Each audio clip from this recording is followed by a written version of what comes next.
My name is Peter, and welcome back to the sailing vessel Silver Heels, and another in our continuing series about boat projects here in the spring of 2017. We're going to start the process of putting the boat back together in this episode. And that's going to begin with the base for the galley cabinets.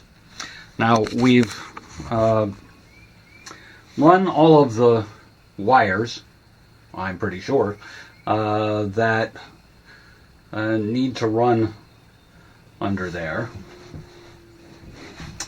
And we've also, since our last visit, added some hose for the water pump, the foot pump here. This is the inflow side of the equation, and the water tanks are going to live in this area here against this bulkhead behind the cabinet door. And this hose, well, I can't get far enough away to really show you, is going to run up along the bulkhead next to the drawer space, and then across the top up near the sink, and then down into one of the two water jugs that'll live there. So because we needed to come up here, we made a loop in the hose running underneath the wires there, so we could make that sudden transition. And there'll be, of course, another hose attached here that will be connected to the faucet by the sink. So here is our cabinet base installed. You may notice it has some holes in it that it didn't have before. So I'll show you what's going on here in a little more detail.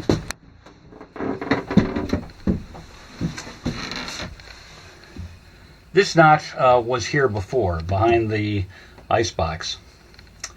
And that's obviously was there for wires, but the drawer that lives in this area comes all the way back to this edge. So I needed to make a wider and narrower, well, yeah, channel to accommodate the wires without interfering with the drawer. This big hole here, again, it'll be underneath the drawer, so unless you take the drawer out, you won't be able to see it. And it's just there to give lots of room to be able to access wiring. Moving forward,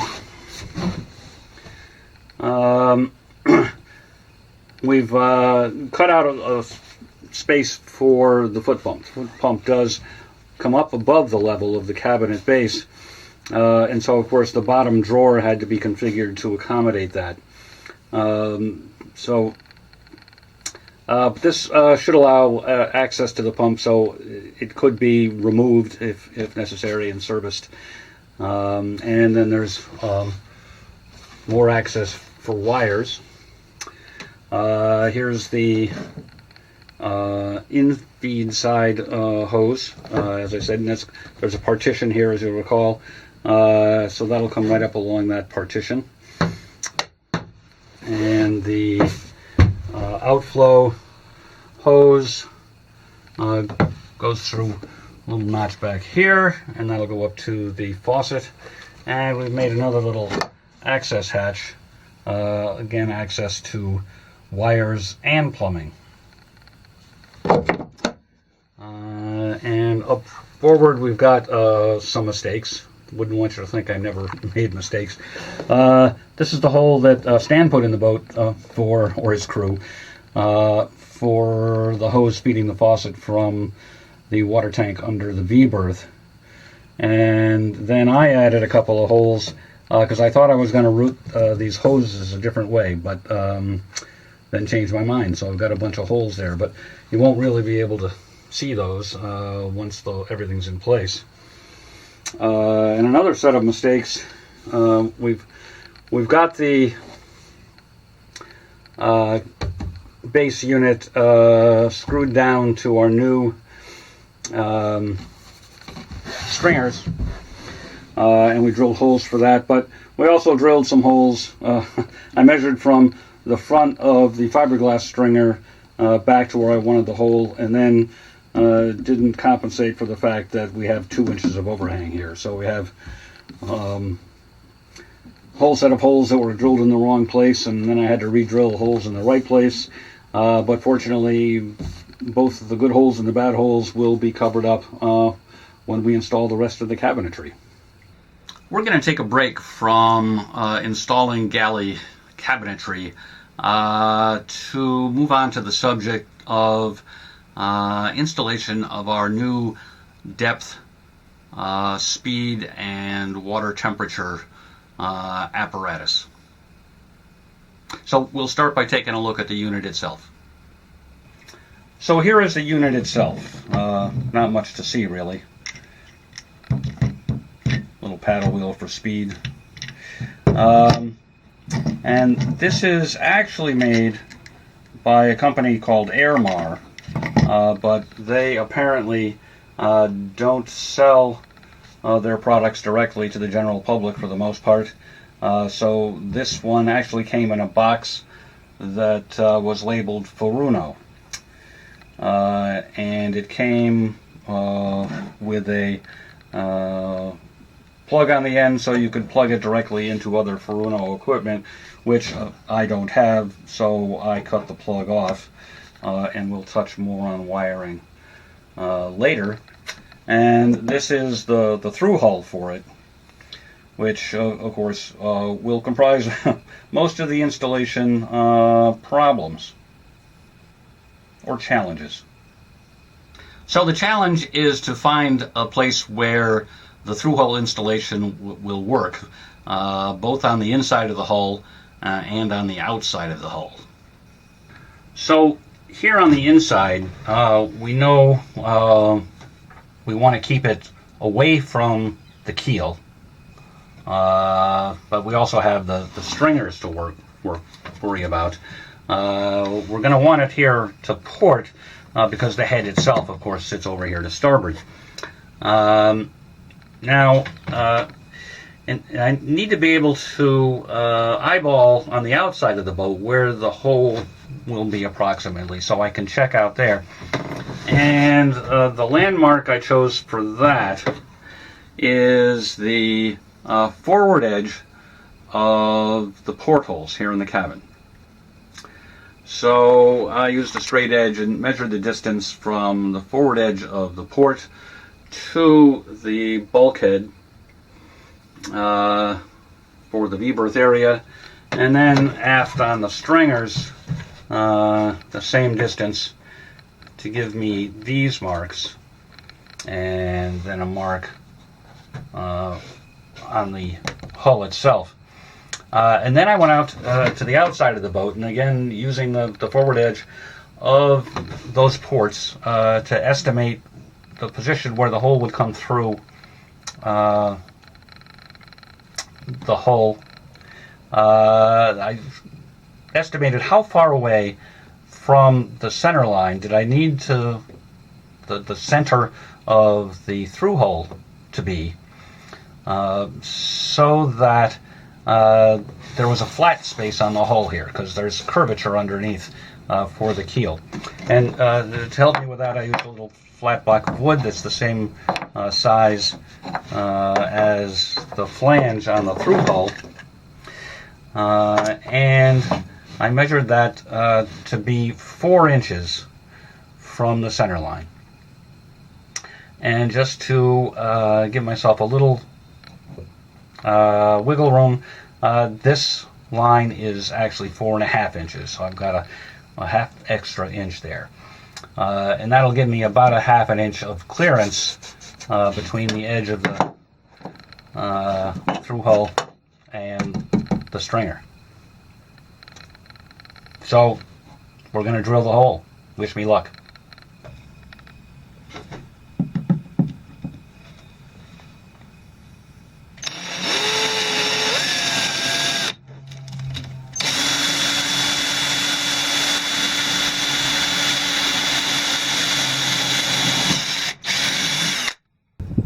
So there's our hole.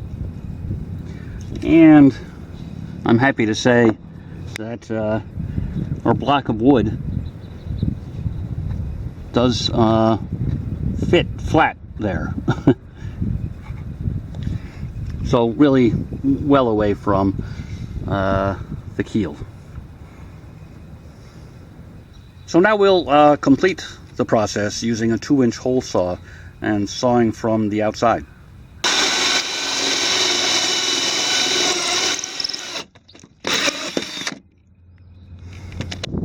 So the hole thickness here, in case you were wondering, I know I was, that's I'm going to say 3/8 of an inch or so. So there's our hole from the inside, a pretty scary sight.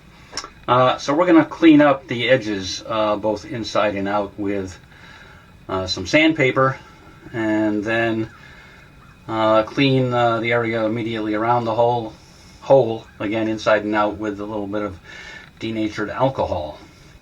Well, now that we have our hole successfully formed, we need to install the housing unit. And we're back in the shop where I have a workbench. And the material we've chosen for this is 3M 4200. So in the archives I found a lot of argument about, or discussion, whether one should use 5200 or 4200 for this application. Actually, the instructions mention using a sealant, but they don't mention it needing adhesive properties at all. So my personal opinion at 5200 is would be overkill, and the more flexible 4200 is more than sufficient. And probably if I were to go shopping again, I might look for something that's strictly a sealant without adhesive properties. But here we are, and I can't film and do this, but we're going to put a bunch of this. I don't know why I have white instead of black, but put a bunch of this around the flange and a little bit up the sides, they say, and then install it into the hull. Well, it's certainly difficult to spread this stuff smoothly, but I think we've got enough on there. That certainly should fill in any gaps. So, time to put it in place. There is a, see if we can find it. It's right where that white spot is. There is an arrow on here that's supposed to point forward or slightly inbound, inboard of forward. So we'll have to pay attention to that. And they say when it's put in, you should twist it some to try to get a good seal. And I think I'm going to, at this point, put on some protective gloves. So that's what it looks like from the outside post-installation. Not too messy, and a little bit of white stuff there will get covered up by bottom paint soon.